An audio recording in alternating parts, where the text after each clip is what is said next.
This time on Heavy Pedal Garage, I hate to do it, but we got to take the fenders in the hood back off. I finally decided that we're going to use the vintage air system instead of rebuilding the stock AC that was on the car. I looked at pricing and it's about the same price to rebuild and upgrade the original system versus just putting in a vintage air. It's going to be much cleaner.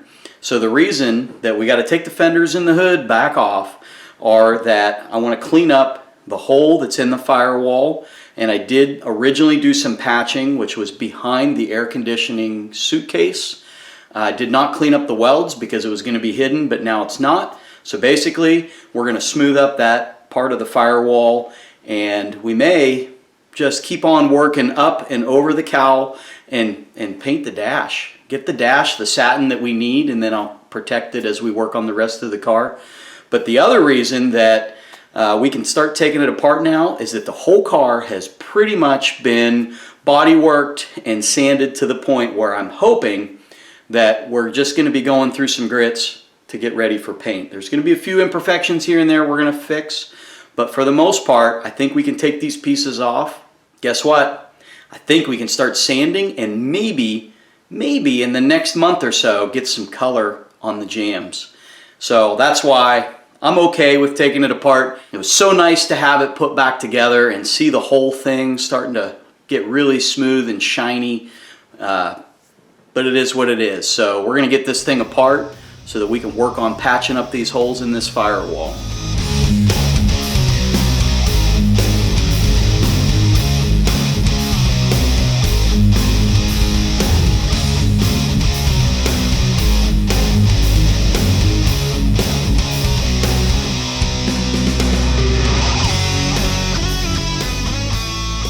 Okay, got the stuff off. You can kind of see a little bit better now. Get in here to work a little bit. But this is what I'm dealing with. We've got these here that I think need patched. I'm going to review some pictures and make sure I'm okay to patch those up. Got this hole here, and then here's where I patched some rust. You can kind of see my old welds down here.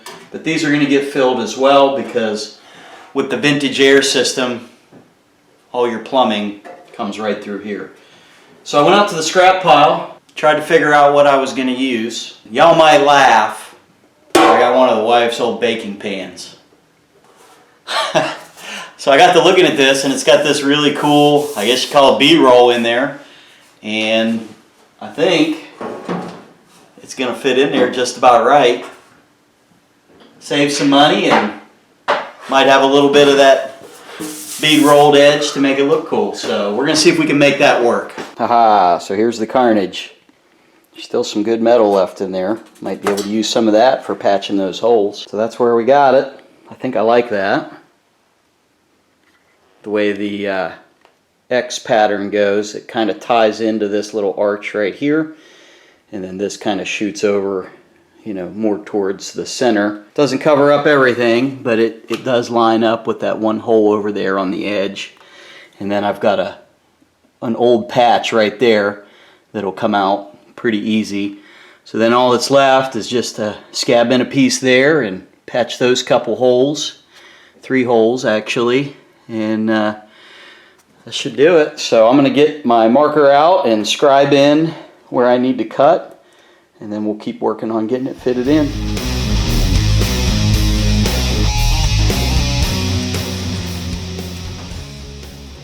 So when you're get your template lined up in there, you got to be thinking too about how you're going to cut this metal out. So I spaced this piece down a little bit so that I had room under here to get my whiz wheel in. Alright, this is the part where stuff gets radical.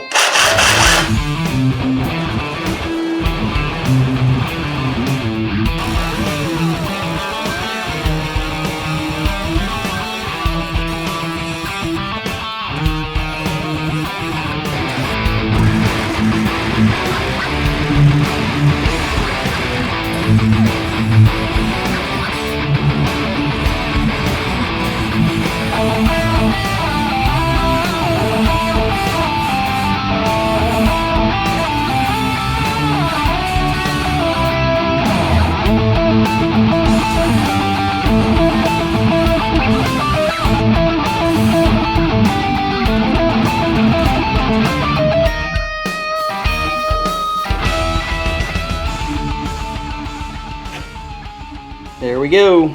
So, as I was mentioning, thinking things through, make sure that you kind of know what you're cutting into.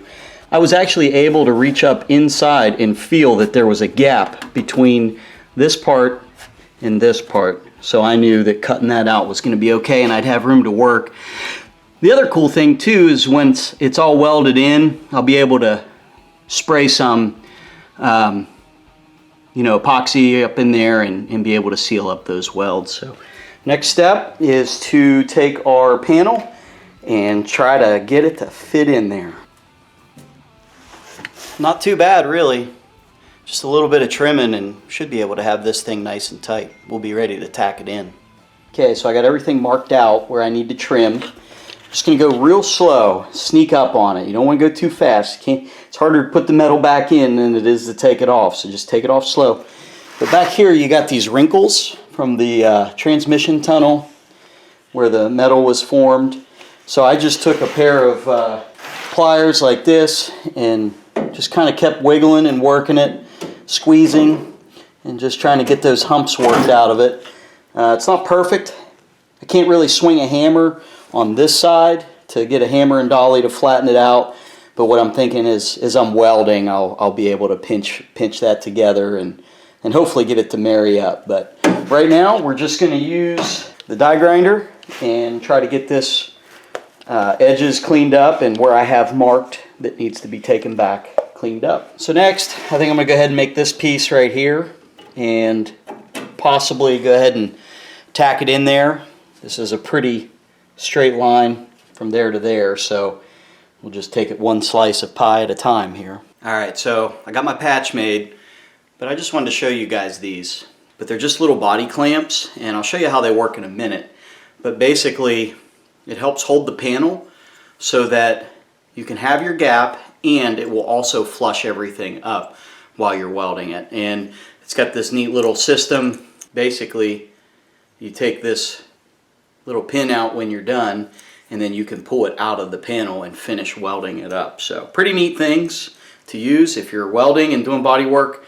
They're cheap enough. I recommend you get a handful of these so that you can get your panels clamped in. So yeah, basically you take your pin out, you can slide that piece through, and then you can take your pin and stick it in on the back side and then tighten up that little wing nut. And that will get you all flushed up. I think I'm just going to use the two on the bottom because this is just such a mess down here with flushness and all of that. So putting the two on the bottom will allow me to wiggle and bend this on this side to get it tight, and then I can readjust on this side. Alright, now we're ready to tack it in.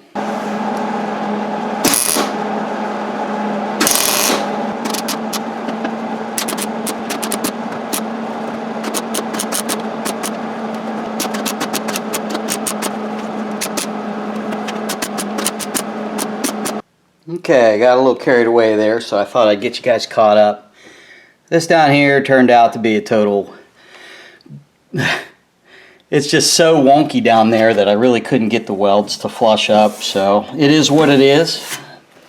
But I think the rest of this is going to tack in real nice.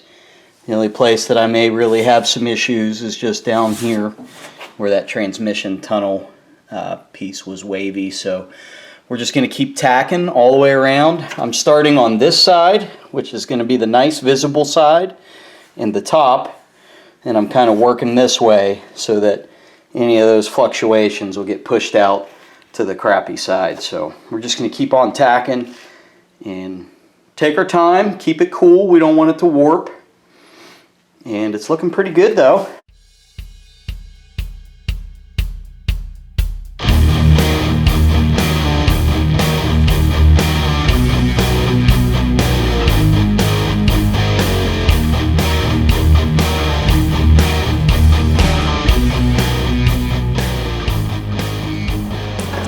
Okay, we're getting to this wonky part here.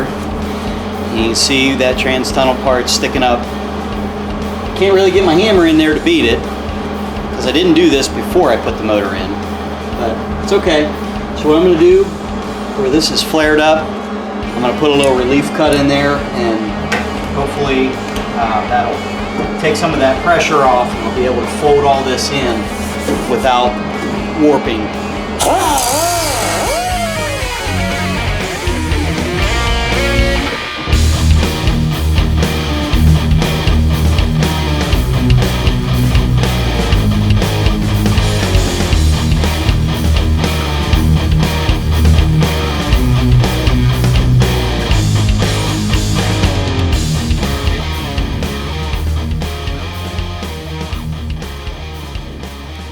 Now that that's all burned in, now comes the tedious task, grinding it all down.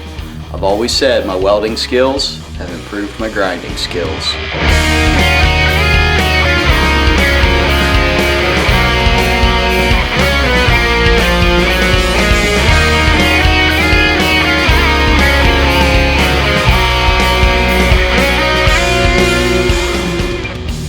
Okay, now that we got that all ground down, we're going to go ahead and patch in those two little holes right there. I've cut a couple pieces that roughly match the shape. Got them all smoothed up, and we're just going to bust them in.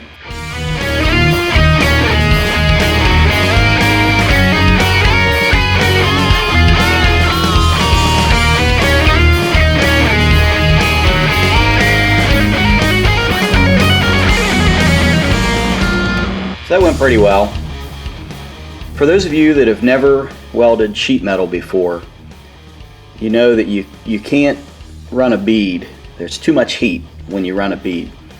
So what you do is just bounce around doing those little spots. You have to do it that way. I probably pushed it a little bit, but this is an internal panel. It's not going to be super visible. It's already wavy, and I'm not trying to get it super flat and straight. So I pushed it a little bit with the heat. Typically I might even use some compressed air if it was on an exterior body panel to get it to cool down in between welds. But you bounce around, stitch it in, and give yourself some time in between each little zap so that it cools off. Use some air if you need to, but this will smooth up just fine, especially for being the backside of a firewall under a hood. So I gotta tell you guys, this isn't a baking sheet. My wife informed me that it's actually a roasting pan that she used for roasting turkeys in the oven. So I think it's pretty funny that this thing once cooked birds and now it's in a bird. Okay, now that I got everything cleaned up and prepped, it's all sanded and grinded down, I'm gonna apply some body filler. What I want to use here is Bondo glass, any kind of fiberglass body filler, but it'll fill all small pinholes that I missed. And this is also moisture resistant, so it's waterproof, which will help seal everything up. Plus it's got the glass in it to give you some more structure. So we'll mix this up and then we'll go ahead and spread it on.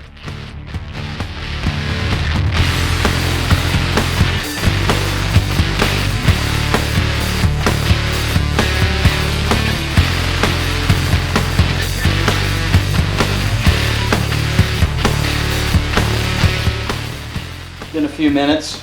I already got started here, but since I know I'm going to be spreading some other filler on here, I'm going to go ahead and cheese grate it. I mean, I don't care how it grooves in. I know I'm going to put more filler on it. This is just to get it down faster. One layer of fiberglass filler, one layer of regular filler, and then just a skim coat of glaze on top. Got it sanded down. I only went to 220. So we're going to go ahead and spray some of this rattle can epoxy paint, no primer necessary, and we'll see how it turns out. I sprayed the rest of the firewall with this same stuff, VHT epoxy paint, so it should match okay.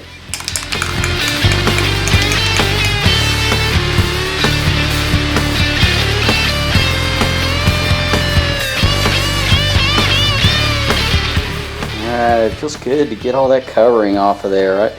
It's really hard not to detail the engine for this shot, but there it is. That's how it turned out. I think it's going to look pretty good. Can't wait to get that motor all cleaned up. Hold on. Are you mad that I used your turkey pan? No, I love that you use the turkey pan. So So there's how it looks with the fender back on. Turned out pretty good, I think. Good enough for free. Yay for used turkey pin.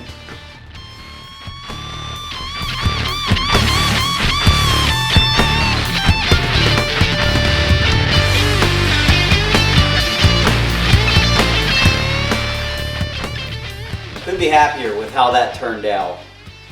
You know, the key here is just be resourceful. This came out of a scrap pile in the backyard. Saved a bunch of money, just kind of went slow welding it in since it was a little bit of a thinner metal than what I normally would have liked to put in there. But it all turned out fine. So, hey guys, if you made it this far, go ahead and hit the like button. That helps out a lot and I really appreciate it. You know, we're building this channel and I couldn't be doing this without each and every one of you guys. Next time, we're going to be working on doing some seam sealer and cleaning up some odds and ends. And I think I'm going to be ordering some paint pretty soon. So I couldn't be more excited about where this thing's going and how soon we may have it back on the road. It's still going to take some time, but we're getting there. So catch me next time.